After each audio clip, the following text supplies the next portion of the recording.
Google Stadia.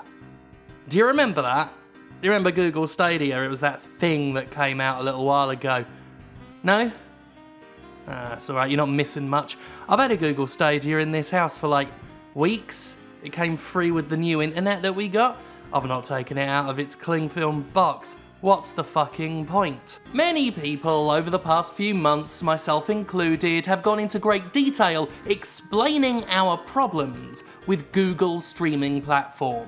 Some of them are concerns with the very concept of cloud gaming, the concept of game ownership, the worries of what might happen to the libraries of games we quote-unquote buy when there's no tangible copy on our end to secure those purchases. And some concerns are unique to Google Stadia, specifically Google itself as a company that doesn't deserve any trust, a company that routinely abandons its own platforms and products when they don't perform as Google wants. And that's an especial concern when it comes to cloud gaming, where we're expected to purchase games a la carte at full price, mind, with an as yet unsatisfactory guarantee that we will be able to keep playing these games in the future. And that's an especial concern considering Google Stadia has been out for quite some time and has abjectly failed to set the world on fire. One would say it hasn't even struck a spark. And that issue isn't helped by the fact that Google itself doesn't seem to want to invest in its own platform. And if Google doesn't want to invest in Stadia, why the fuck should we? A recent article on Business Insider points out one of the effects of this lack of investment. Basically, there are quite a few developers that seem like they'd be quite interested in having their games on Stadia, but there's literally no incentive for them to do so. Google is not offering enough financial compensation. Google is not offering any competitive advantages whatsoever. Anything to attract developers to its cloud gaming service. There's a lack of money and there's a lack of trust. The article says, we spoke with game developers and publishers who said there are two main reasons their games aren't on Stadia. Google didn't offer them enough money, and they don't trust the mercurial company to stick with gaming in the long term. Two very valid concerns. I mean, hell, that latter one is something we've been banging on about on this channel for ages. The Business Insider article asks where some of the big popular indie games are. Where is Dead Cells? Where is Untitled Goose Game? Where is Shovel Knight? Where is Bloodstained? Stadia, despite its rather shitty launch library, does have a number of the major mainstream AAA video games coming out this year, but not a lot else besides. And according to the developers that Business Insider spoke to, developers that of course had to speak anonymously because this industry threatens anyone who dares speak out, Google's attempts to sway studios to their cause are, well, fucking pathetic. We were approached by the Stadia team, said one developer. Usually with that kind of thing, they lead with some kind of offer that would give you an incentive to go with them. But the incentive was kind of non-existent. That's the short of it. One publishing executive said that the offer from Google was so low that it wasn't even part of the conversation. And it's not just money, another developer said. When we're looking at these types of deals, we're looking at, is this enough money where we have the resources to make what we want, or is this an exclusivity deal that gives us security? And the answer, according to everybody asked, is no on both counts. There's no money, there's no security. There are platforms you want to be on because they have an audience and you want to reach that audience, said another dev. That's what Steam is, or that's what Switch is. They have big groups on their platforms and you want to be with those groups so they can play your games. That's a third potential advantage that Stadia could offer, except it can't because it doesn't have that audience reach. That is the bargaining position Google Stadia is in. It can't offer money.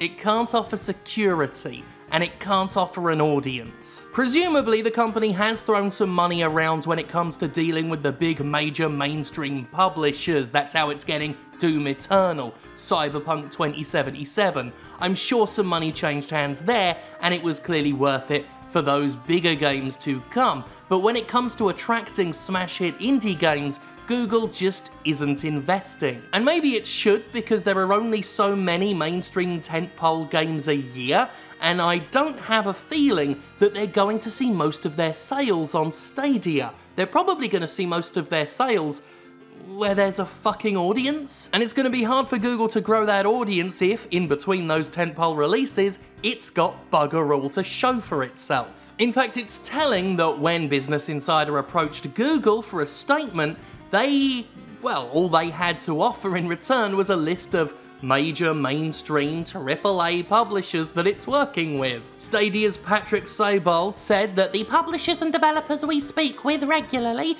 are very supportive and want Stadia to succeed. It is also worth pointing out that not every publisher has announced their games for Stadia so far, and more games will continue to be announced in due course, and then gave a list of EA, Bethesda, Ubisoft, 2K Games, Rockstar Games, none of the companies that are included in this particular conversation, the conversation that asks, where's Dead Cells, where's Bloodstained, where's Untitled Goose Game? And wrapping up this whole conversation is that aforementioned mistrust of Google, one developer saying, with Google's history, I don't even know if they're working on Stadia in a year, that wouldn't be something crazy that Google does, it's within their track record. Sentiment shared by an executive who said, with Google, it's easy to look at them as, well, it's Google, if anyone's gonna make it work, it's them, but they failed a ton in the past and walked away from major services. It seems like Google is putting all its eggs into the AAA basket, and I don't think that's wise. Well, I mean, I don't think anything that Google's done with Stadia is wise, but this is a particular sore point. Google needs to invest. I mean, you need to invest in your products to make your products a success. What, does Google just think that because they have a service and because they're Google, independent developers are gonna fall over themselves to join up with them? Clearly not. And from the sounds of it, Google's attempts to coax any developers to their side are fucking embarrassing. By hinging all of its success on tentpole releases, Google Stadia is demonstrating what I think most of us knew, and that's Google really doesn't understand the industry it's trying to crack into. You can't just keep saying you've got Doom and you've got Cyberpunk. Other, better, more reliable, more trustworthy gaming platforms have Doom and have Cyberpunk. And the fact that the very game developers Google's trying to win over do not even trust that Stadia will be around in a year's time may wind up as an example of a self-fulfilling prophecy, but it's a self-fulfilling prophecy that Google deserves because of its own past track record. Google just doesn't belong in the game industry. It clearly doesn't understand what it's talking about. Whenever you hear its executives talk about concerns people have with the platform, all these executives do is demonstrate that they don't fucking understand the audience, they don't understand the medium, they don't understand the business. They have the technology, they do have the technology that you can take advantage of if you've got decent internet, but having the tech means fuck all if you don't have the knowledge, the experience, or the simple basic savvy to do anything worthwhile with it. And most importantly, and this has been true of the game industry for the decades that I've been covering it, most importantly, a platform lives or dies by its library. People want games. And if Google is struggling, already struggling to attract a diverse library of games, well then why the fuck should I take my Stadia out of its box? Why should anyone? Why should anyone care? Does Google even care? Who knows anymore?